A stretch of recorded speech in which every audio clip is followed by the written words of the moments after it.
আমি এটা জানতে চাই যে হিন্দু মুসলমান, যেমন আমি বুদ্ধিস্ট, যেমন শিখ খ্রিস্টান, কেননা আমরা এক হয়ে যাই?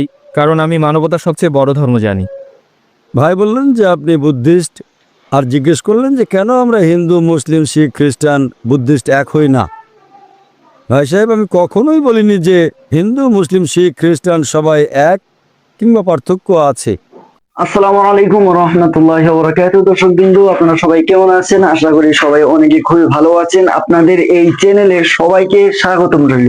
তো বন্ধুরা, হিন্দু মুসলিমের মাঝে কেন এত ভেদাভেদ, কেন এত ঝগড়াবাজি, এটা নিয়েই ডক্টর জাকির নায়েক কি বললেন, এমনকি তিনাকে যে প্রশ্নটা করা হলো যে হিন্দু মুসলিমের মাঝে কেন এত ঝগড়া হয়, এটা নিয়ে কি সুন্দরভাবে ডক্টর জাকির নায়েক তিনি উত্তরটা দিলেন। আমরা এই উত্তরটাই শুনবো। আপনারা এই ভিডিওটি দেখে আপনারা কি বুঝতে পারলেন বা আপনাদের কি মতামত অবশ্যই আপনারা কমেন্ট সেকশনে জানিয়ে দিবেন। তো চলুন বেশি কথা বলি না, ভিডিওটি আগে দেখে আসি। তাই যে হিন্দু মুসলমান, যেমন আমি বুদ্ধিস্ট, যেমন শিখ খ্রিস্টান, কেননা আমরা এক হয়ে যাই? কারণ আমি মানবতার সবচেয়ে বড় ধর্ম জানি। ভাই বললেন যে আপনি বুদ্ধিস্ট, আর জিজ্ঞেস করলেন যে কেন আমরা হিন্দু মুসলিম শিখ খ্রিস্টান বুদ্ধিস্ট এক হই না।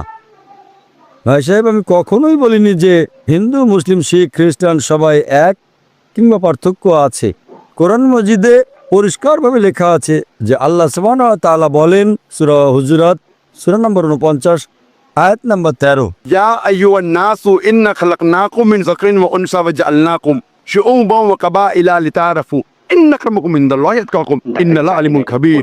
হে মানুষ, আমি তোমাদের এক পুরুষ ও এক নারীর জোড়া থেকে বানিয়েছি এবং তোমাদের বিভক্ত করেছি, ভাগ করেছি বিভিন্ন গোত্র এবং বংশে, যাতে তোমরা একে অন্যকে চিনতে পারো। এমন না যে একে অন্যকে ঘৃণা করবে। এবং তোমাদের মধ্যে সবচেয়ে উত্তম হলো সেই ব্যক্তি যে আল্লাহর প্রতি ঈমান এনেছে, যে খোদাভীতি রাখে, যে পরেজগার।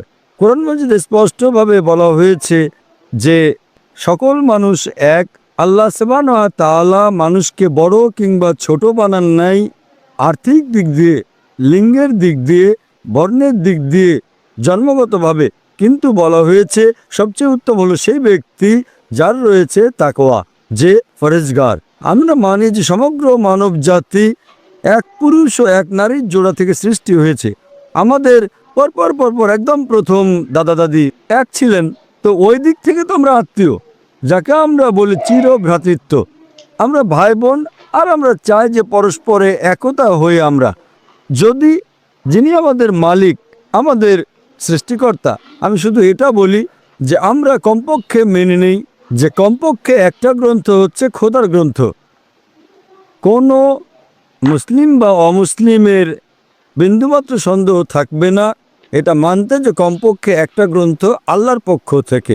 হিন্দু বলবে বেদ আল্লাহর পক্ষ থেকে, খ্রিস্টান বলবে বাইবেল আল্লাহর পক্ষ থেকে, মুসলমান বলবে কোরআন আল্লাহর পক্ষ থেকে।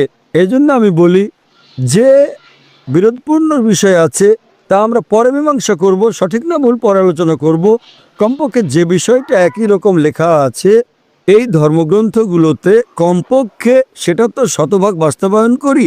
আর যখন আমরা পড়ে দেখি যে সকল ধর্মগ্রন্থ এটা বলে যে খোদা এক, সেই খোদার কোনো পুতুল নেই, কোনো প্রতিমা নেই, কোনো ছবি নেই, কোনো ফটোগ্রাফ নেই, কোনো চিত্র নেই, কোনো মূর্তি নেই, আর আমাদের শুধু তারই ইবাদত করতে হবে এবং তার সাথে কাউকে শরীক করা যাবে না। এই গ্রন্থগুলোতে এটাও লেখা আছে, বেদ হোক, বাইবেল হোক, কোরআন হোক, তাতে লেখা আছে যে খোদা এক এবং তার শেষ পয়গম্বর মুহাম্মদ সাল্লাল্লাহু আলাইহি সাল্লাম। তো আমি বলি, কেন আমরা সকল মানুষেরা যারা ধর্মে বিশ্বাসী, যারা খোদায় বিশ্বাসী, কেন এটা আমরা অঙ্গীকার করি না যে কমপক্ষে এই বিষয়টা যা সকল ধর্মগ্রন্থগুলোতে এক, সেটা তো বাস্তবায়ন করি, পরে না ভ্রাতৃত্ব হবে। আমরা কমপক্ষে এই অঙ্গীকার করি যে আমরা এক খোদা ব্যতীত কারো ইবাদত করব না। এই অঙ্গীকার করি যে শেষ পয়গম্বর মুহাম্মদ সাল্লাল্লাহু আলাইহি সাল্লামকে, তার কথা অনুসরণ করি, পরে না ভ্রাতৃত্ব হবে। তো ভ্রাতৃত্ব গড়ে তোলার জন্য কমপক্ষে একতার উপর তো আমল করি। ভাই সাহেব, আপনি বুঝছেন কি বলছি? আপনাদের গ্রন্থেও তো লেখা আছে যে একজন মৈত্রী আসবে, যখন বুদ্ধকে প্রশ্ন করে, তার সহযোগী আনন্দ বুদ্ধকে প্রশ্ন করে, দ্য গসপেল অফ বুদ্ধ পৃষ্ঠা নাম্বার 217 আরো অনেক জায়গায় ধম্মপাঠে লেখা আছে যে বুদ্ধ বলে, আমি না প্রথম মৈত্রী না শেষ মৈত্রী, আমার পর অনেক মৈত্রী আসবেন, এবং যে মৈত্রী আসবেন আমার যেমন শত শত ভক্ত আছে তারও সেরকম হাজার হাজার ভক্ত থাকবে। তিনি সঠিক ধর্ম শিক্ষা দেবেন, যা সত্যের ধর্ম, শুরুতে এবং শেষেও তিনি সঠিক ধর্ম শিক্ষা দেবেন। আর যখন আনন্দ জিজ্ঞেস করলো এই মৈত্রীকে চিনব কিভাবে, তিনি বললেন ওই ব্যক্তির নাম হবে মৈত্রী। মৈত্রী মানে ত্রাণকর্তা, যেমনটা কোরআনে লেখা আছে সূরা আম্বিয়া সূরা নম্বর 21 আয়াত নম্বর 107, ওয়ামা আরসালনাকা ইল্লা রাহমাতাল আলামিন। আমি তো তোমাকে রহমত হিসেবে সৃষ্টি করেছি সারা দুনিয়ার জন্য, সমগ্র সৃষ্টিগুলোর জন্য, সমগ্র মানবজাতির জন্য। তো আমি আপনাকে প্রশ্ন করতে চাই যে আপনি কি মুহাম্মদ সাল্লাল্লাহু আলাইহি ওয়াসাল্লামকে মানেন? কাকে? আপনি কি মানেন যে মুহাম্মদ সাল্লাল্লাহু আলাইহি ওয়াসাল্লাম শেষ পয়গম্বর? আমি তো কিছু পড়িনি তার ব্যাপারে। হ্যাঁ, তো আপনি যখন বিশ্ব ভ্রাতৃত্ব সম্পর্কে কথা বলছেন এবং চাচ্ছেন যে সমস্ত মানুষ এক হয়ে যাক, আর বলছেন যেটা আপনি পড়েননি, তো একতা হবে কিভাবে? আমার হিসাবে সেটাই ঠিক। আমার যতটুকু জ্ঞান আছে একেবারে ঠিক। ততটুকুই আমি বলতে যা আমি এখন উদ্ধৃতি দিলাম তা আপনাদের ধর্মগ্রন্থ থেকেই দিয়েছি, আচ্ছা, কোরআন আচ্ছা। থেকে নয়। কোরআনে অনেক দৃষ্টান্ত আছে, বেদের মধ্যেও আছে, বাইবেলের মধ্যেও আছে। নিজেদের ধর্মগ্রন্থ শতভাগ মানুষই পড়ে না, একদম ঠিক আছে। সেজন্যই আমি বলি। তাই আমি বলছি, না পড়লে তো দোষ আপনি করছেন। হ্যাঁ, ভুল আমার। আপনার ভুলের জন্য বিশ্ব ভ্রাতৃত্ব সুসংগঠিত হবে না, তো আপনি বিশ্ব ভ্রাতৃত্বে বাধা সৃষ্টি করছেন। ঠিক কথা। ভুল আপনার না আমার?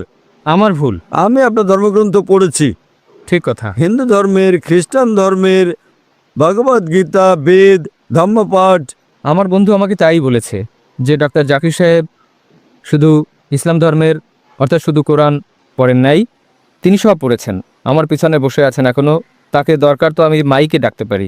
একদম ঠিক আছে, কিন্তু আমার তো মনে হচ্ছে আপনি আমার প্রশংসা করলেন। না না, এমনটি নয়। যেমন ধরেন একজন ডাক্তার ওষুধ দেয়, ও ডাক্তার কত ভালো ডাক্তার, খুব ভালো ডাক্তার, খুব সম্মান, খুব নামডাক। সেই ডাক্তার আপনাকে ওষুধ দিচ্ছে কিন্তু আপনি খাচ্ছেন না। স্যার, আমি মানি এ কথা। আপনি তো বুঝছেন না, তো প্রশংসা করে কি লাভ? ডাক্তার আপনাকে পরীক্ষা নিরীক্ষা করে ওষুধ দিচ্ছে, খুব ভালো ডাক্তার, খুব সুনাম, এত ভালো, খুব প্রশংসা করলেন, কিন্তু ওষুধ না খেলে আপনার চিকিৎসা কি করে হবে? ঠিক কথা। তো আপনাকে বলি, বিশ্ব ভ্রাতৃত্বের চিকিৎসা আমি দিচ্ছি।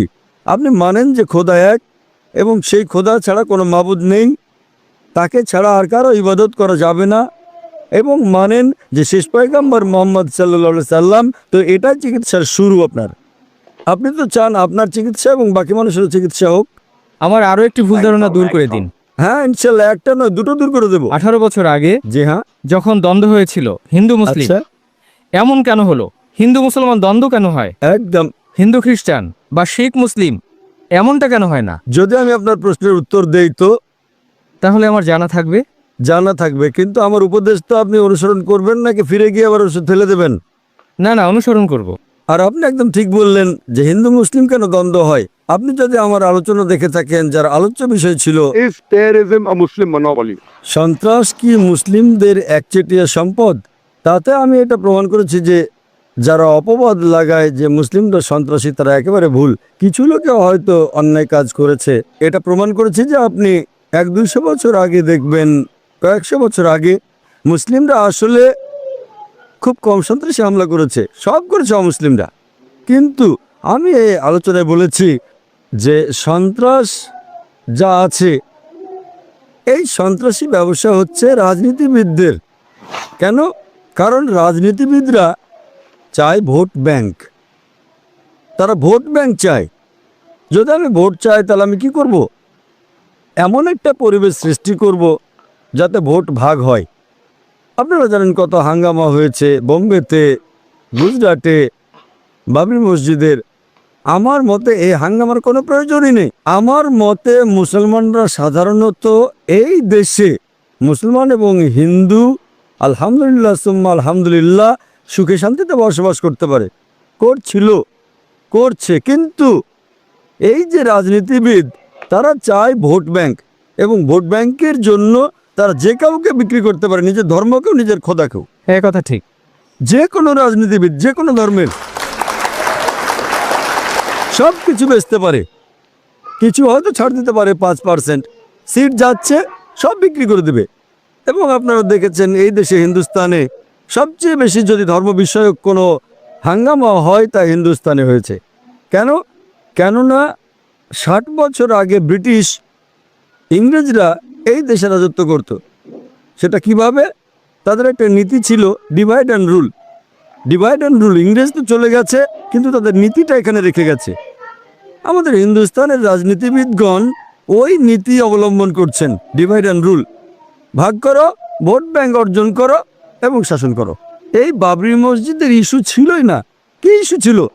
রাজনীতিবিদরা ইস্যু বানিয়েছে। কেউ জানতোই না বাবরি মসজিদের ব্যাপারে আগে। কিছু লোক জানতো, তারা ইস্যু বানালো কারণ ভোট ব্যাংক। সাধারণ জনগণ শান্তি চায়, তারা ভাবে যে কি পাবো হাঙ্গামা করে, কিন্তু এই সাধারণ জনগণকে উস্কানি দিচ্ছে রাজনীতিবিদগণ। আমরা যদি এদের ফুসলানিতে না আসি, ইনশাল্লাহ ইনশাল্লাহ হিন্দু মুসলিম হাঙ্গামা হতেই পারে না। আপনি আমাকে বলেন, এত যে মানুষ, এই যে লক্ষাধিক লোক, আপনার ভয় লাগছে এখানে? না না, একদম না। মাশাআল্লাহ, এত লোক, যদি আপনি কোরআনের বিরুদ্ধেও কিছু বলেন, আমার বিরুদ্ধেও কিছু বলেন, একটা লোক আপনার বিরুদ্ধে আঙ্গুল তুলবে না। না আমরা উঠাতে দেব না কেউ উঠাবে। এটাই হচ্ছে আমাদের ধর্ম। সাধারণত আপনারা দেখবেন ধর্মীয় কোনো আলোচনা যখন হয়, অনেক প্রশ্নোত্তর পর্ব হয়। আমিও অনেক আলোচনায় গেছি, হিন্দু ধর্মগুরুদের, খ্রিস্টান ধর্মগুরুদের প্রশ্ন করার সুযোগই তারা দেয় না। না, দেয় না। প্রশ্ন হবে তো ঘরে। আরে কেন ভাই? যদি আপনি আলোচনা করেন তো আমার অধিকার আছে আপনার কথায় একমত হওয়ার বা আপনার কথা না মানার। ওনাদের ভয় যে জনসমক্ষে প্রশ্ন করা হলে তাদের ভাণ্ড খুলে যাবে। এটা আমারও জানা আছে যে প্রশ্নোত্তর পর্ব হলে আমারও ভাণ্ড খুলে যাবে, কিন্তু আমার ভাণ্ড পরিষ্কার। ইন্না দ্বীনা ইনদাল্লাহিল ইসলাম। আমাদের ভাণ্ড পরিষ্কার। শুধু এই ধর্ম, আল্লাহ তাআলা বলেন সূরা আলে ইমরান সূরা নম্বর 3 আয়াত নম্বর 19, ইন্না দ্বীনা ইনদাল্লাহিল ইসলাম। শুধু সেই ধর্ম যা আল্লাহ তাআলার কাছে গ্রহণযোগ্য, তা হচ্ছে খোদার ইচ্ছা অনুযায়ী তুমি চলো। এবং যতই আপনি প্রশ্ন করবেন ততই আপনার বিশ্বাস বাড়বে যে এটা সত্য ধর্ম। আমরা যদি অঙ্গীকার করি যে রাজনীতিবিদরা যে উস্কানি দেয়, সেই উস্কানিতে আমরা আসবো না, ইনশাল্লাহ শান্তি থাকবে। চাই হিন্দু মুসলিমদের কথা মানুক বা না মানুক, মুসলিমরা হিন্দুদের কথা মানুক বা না মানুক, ইসলামে কখনো বাধ্যবাধকতা নেই। কোরআন স্পষ্টভাবে লেখা আছে সূরা আনাম সূরা নম্বর 6 আয়াত নম্বর 108, যে তুমি তাদেরকে গালি দিও না যারা আল্লাহ ব্যতীত অন্য কারো ইবাদত করে, তা না হলে অজ্ঞতাবশত তারাও আল্লাহকে গালি দেবে। আমাদের অন্য ধর্মের যে মাবুদ, তাদের গালি দেওয়ার অধিকার কারো নেই, আমরা শুধু বোঝাতে পারি। তো আমার মতে এই দাঙ্গা ফ্যাসাদ এর অধিকাংশ মানে 99% আমার মতে করে রাজনীতিবিদরা, সেটা আমেরিকা হোক বা ইউকেতে হোক অথবা ইন্ডিয়ায় হোক। যদি আমরা তাদের ফুসলানিতে না আসি, এমন রাজনীতিবিদ তৈরি হবে, আমরা এমন একটা পরিবেশ তৈরি করব, সত্যের জন্য ভোট দেখ বা না দেখ, ইনশাল্লাহ সুখ থাকবে এবং শান্তি থাকবে, আর আমরা একে অন্যের সাথে সদ্ব্যবহার করতে পারবো। আশা করি উত্তরটা পেয়েছেন।